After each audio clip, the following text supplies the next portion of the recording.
Hello, guys. I hope you're doing well. Welcome to my YouTube channel, which is Data Science Gurus. And today we will discuss in detail about the practical implementation of bank loan approval using machine learning. Okay, so this is my Jupyter notebook, and this is our data set. First of all, we will look into the data set that what are the columns and the attributes, and then we will discuss about how we are going to do the exploratory data analysis, the pre-processing, feature extraction, and then classification. Okay, so here we have different columns. The first one is this is the standard data set from the bank. Okay, so here we have the loan ID, we have the gender, we have the status that the person or the applicant is married or not married, and then how many dependents he or she have, then education, that whether he's a graduate or not a graduate, then employment status, then applicant income, then co-applicant income, the loan amount that he is applying for, as it's in USD dollars. So that's why it's in this. Okay. After that, the loan amount term, that how much time he will pay the loan, how much time it will take him or her to pay back the loan. Okay, then the property area, that the property is in urban or it's in a semi-urban area. And then finally, we have this column, which is loan status. So these are the actual features. And according to these features, we will design a machine learning algorithm that will help us out to just tell us that whether a person loan application should be approved or not approved. Okay, so this is how it is going to work. So how a machine learning model will be trained, and how it will help us to just process the application. So in the real world scenario, as we have discussed in before in our lecture, that for example, we have 50,000 applications for loan. So it is very difficult for us and even impossible for us to just go through all the applications in a limited amount of time so that we can improve the loan. Okay, so like we need a lot of people who will work daily on that, and after that, then we can have then we have to generate reports, and then finally we will get the final results that from 50,000 people, that how many people will get the loan and how many people will not get the loan. Okay, so this is the real world scenario. So how machine learning can help you out in this case. So how it's going to work is according to, like, these are the features. Okay, so as I told you before, the data set is very important. So you should know everything about the data set. If you don't know nothing about the data set, you cannot design a machine learning algorithm. So these are the basic features, and this is the loan status. So we have like a lot of different scenarios. Okay, so for example, if a gender is male, he is not married, he has five dependents, the education is graduate, he is not self-employed, the applicant income is more than 5,000, co-applicant income is less than or equal to 1,500, and the loan amount is this. So what will be the actual scenario for that specific applicant? So this is how we can design a machine learning algorithm who will extract features from all these examples, and then when we will give it a scenario, it will give us a result that whether the loan should be approved or not approved. Okay, so here in this data set, this is basically a data set from a bank. So here in this data set, we have around 615 samples or examples. Okay, like for better and for like better results, you have if you have more samples, then you will having a good results. Okay, so for this case, as we have we are working on a loan approval for applicant, so that's why like 615 like are enough for us, okay, for the educational purposes. But if you're implementing it for real world scenario, then if you have like 50K 50,000 samples and 1 lakh samples, so the greater the samples, the accuracy of the model will be improved. Okay, that's how it's work. Okay, so now we are closing this Excel sheet. And okay, so how you are going to implement this? So first of all, you have to do is you have to put this into the same folder. This is the Jupyter notebook file, and this is the data set file. Okay, so you have to put them into the same folder, and then you have to copy the address of that folder. Okay, after that you can go to search and type Anaconda. Because I'm working on Anaconda, you can see the my previous lecture how to install Anaconda in Windows 11 or Windows 10. I have just explained every step in detail. So here you can click on Anaconda prompt, and then you have to type cd, and you have to change the directory, because here in my case my files are in D. So we have to cd is the basic command to change the directory. Okay, so here we are in D. So we have to go to this folder. So we have to copy and paste this, and then we have to do this thing. Okay.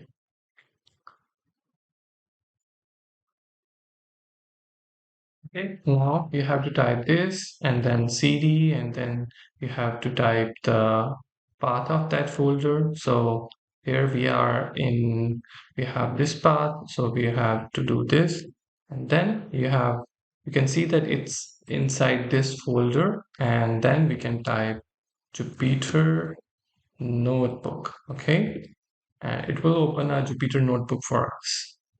Okay, here you can see you will have the new window like this, and here you can simply you will see these two files which are in this folder. Okay, loan approval, we have two files, and we are in this folder, and it will be open inside this one. So we have two files here. This one is the Python implementation, which is a Jupyter notebook file, and this one is our data set. And now you have to click on this button so that you can open the Jupyter notebook, and then you can run the code cell by cell. Okay. Okay. So when you will click on here, it will open a new window which will be like this. And here you can type all these things. If you want to like change this introduction, so you can change it, like you have to double click it, and you can, here it should be marked down, and here you can simply write loan approval prediction using machine learning. Okay, and then you can simply click on the run, and it will be like this.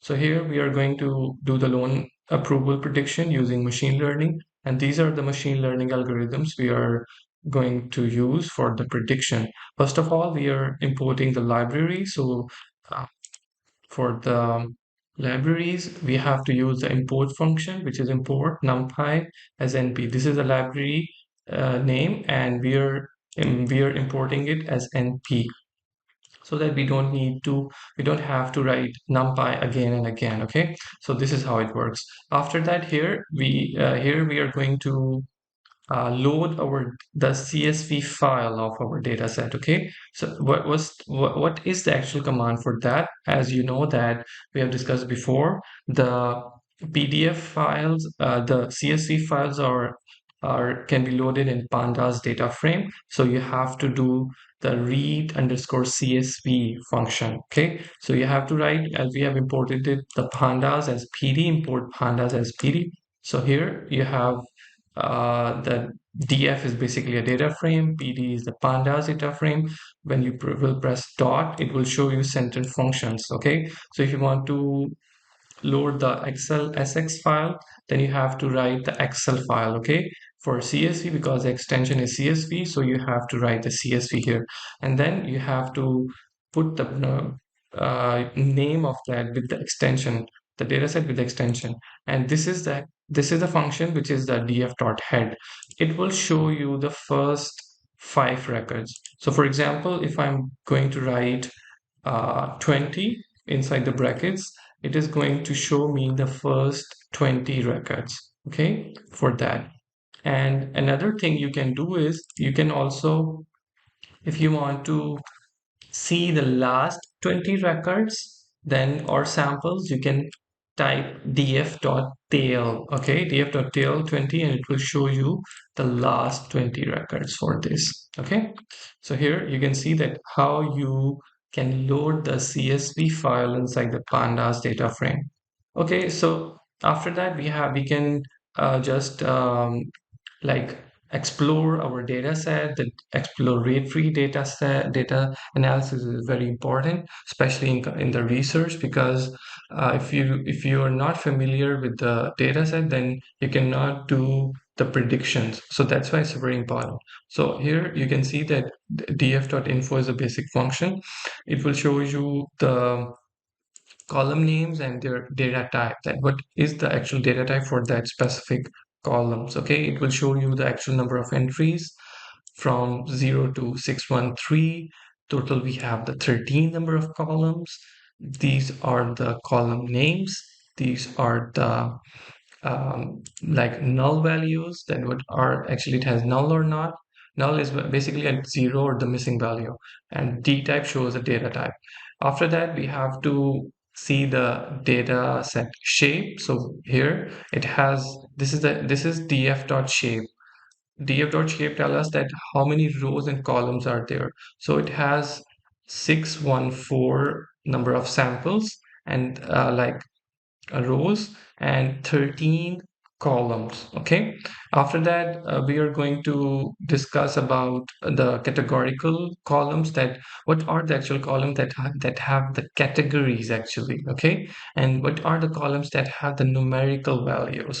So we are just like gender. We have, in gender we have 2 categories: male, female, married, not married, and married. Dependents, how many dependents. Education, educated, not educated. So here these are the columns that are the categorical columns that have multiple categories. And after that we have the numerical columns that have the numerical values: income, co-applicant income, and loan amount. So you have to click here and you have to click on the run button. After that, it's very important step that we have to check that whether we have the null values or not. So we have, how we can check it: df dot is a basic function is null, and it will show you the sum of the null values inside the data frame. So here you can see the gender column has 13 null values, dependents have 15, self-employed have 32, and so on. Okay, so after that, we are going to calculate the null values with the actual mean value of that column, with the average of that column, okay? And the missing values, okay?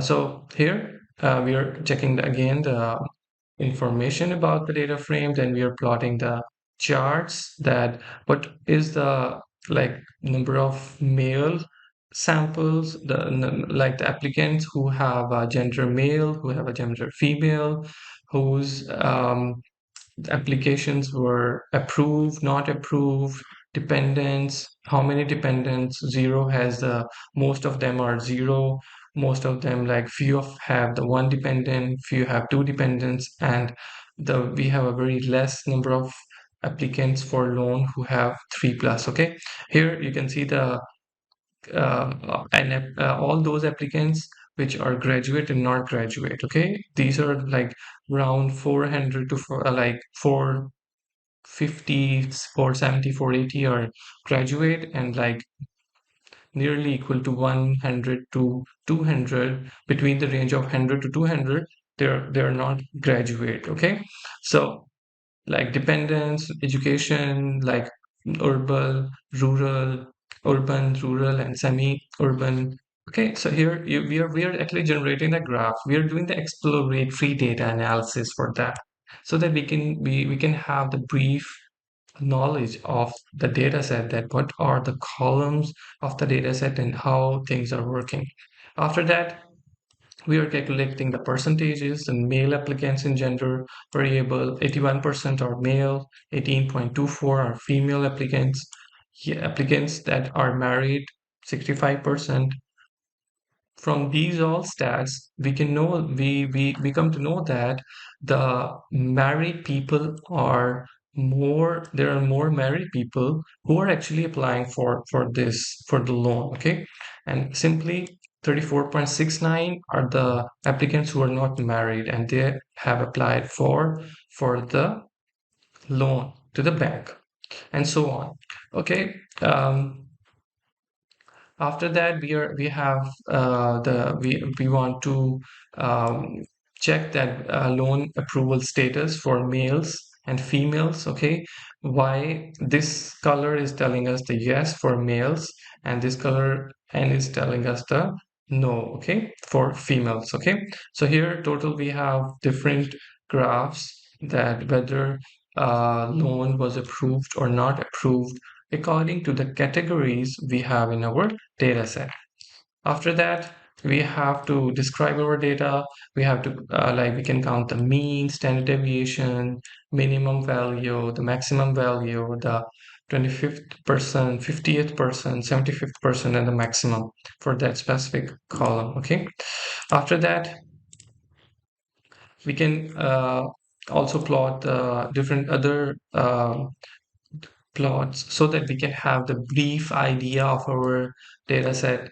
Okay, and okay, so after that we can check the columns, number of columns we have, and then we are calculating the quantiles for that, q1 and q3. Q1 is 0.25%, as you know that q1 is 0.25, which is 25% of the data, and then you're going to plot that quartile for the brief information about this.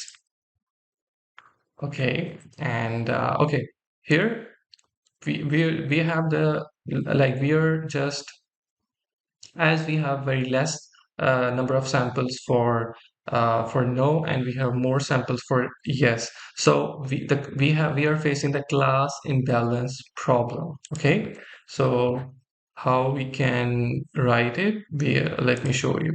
Okay, so here you can add the cell, you can mark it down, you can have this hash, and you can say we are facing the class imbalance problem.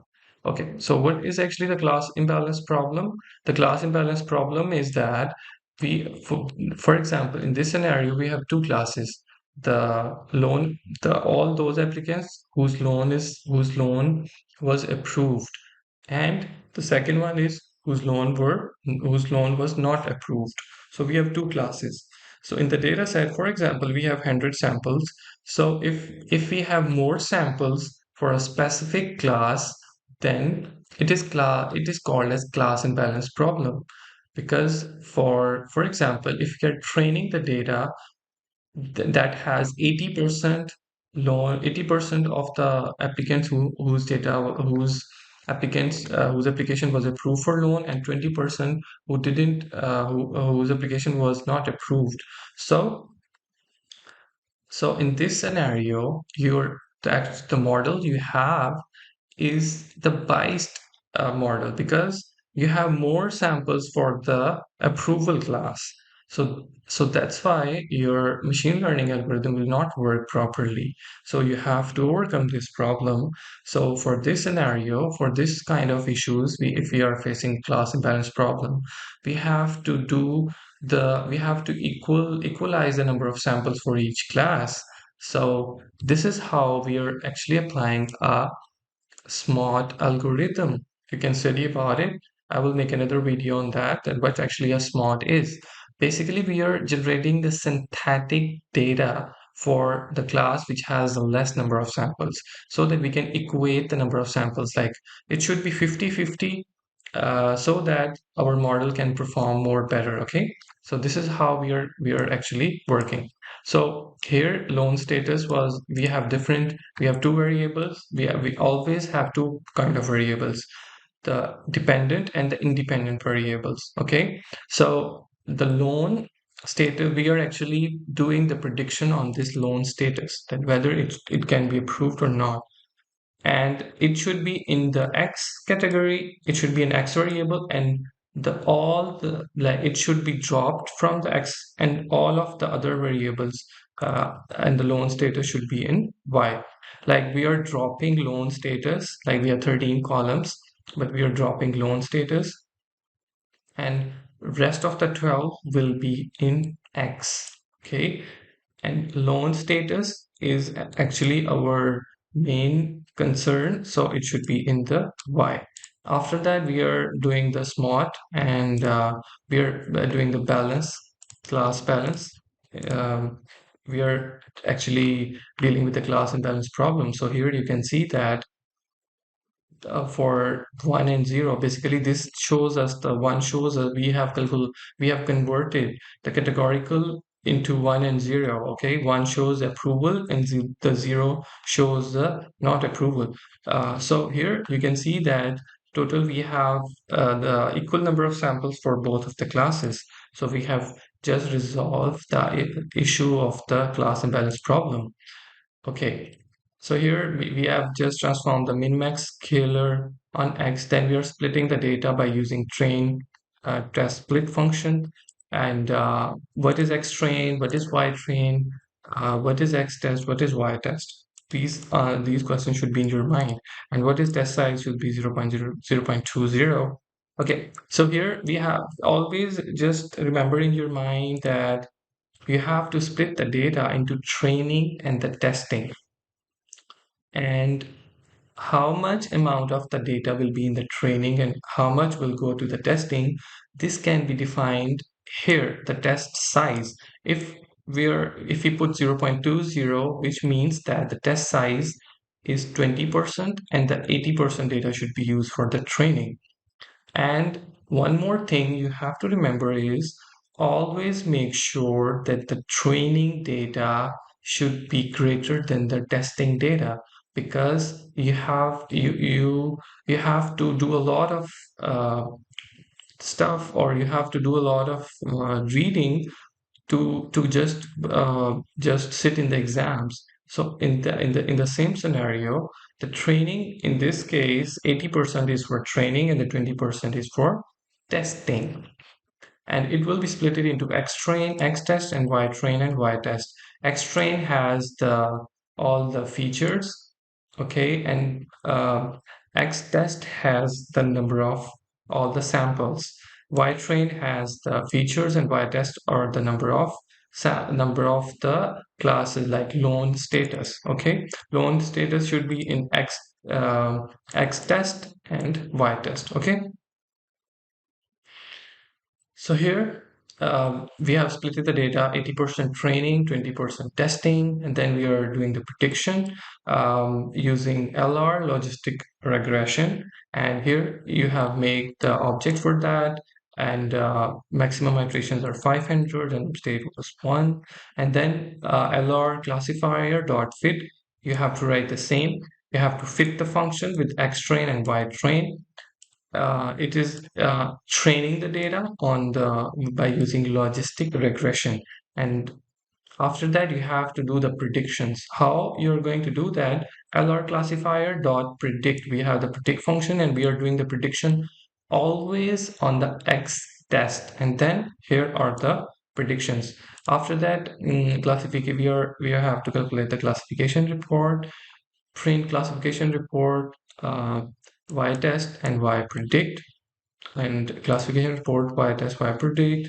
Okay, this is a confusion matrix. So classification report is how many like what is actually the precision, recall, F1 score in sport. You have to study about these performance measuring metrics. Okay, so here for 0, the accuracy is the precision is 0.82, 0.72 is the recall, 0.8 is the F1 score, and sport is, or 23. And the accuracy for this logistic regression is 0.80, which is 80%.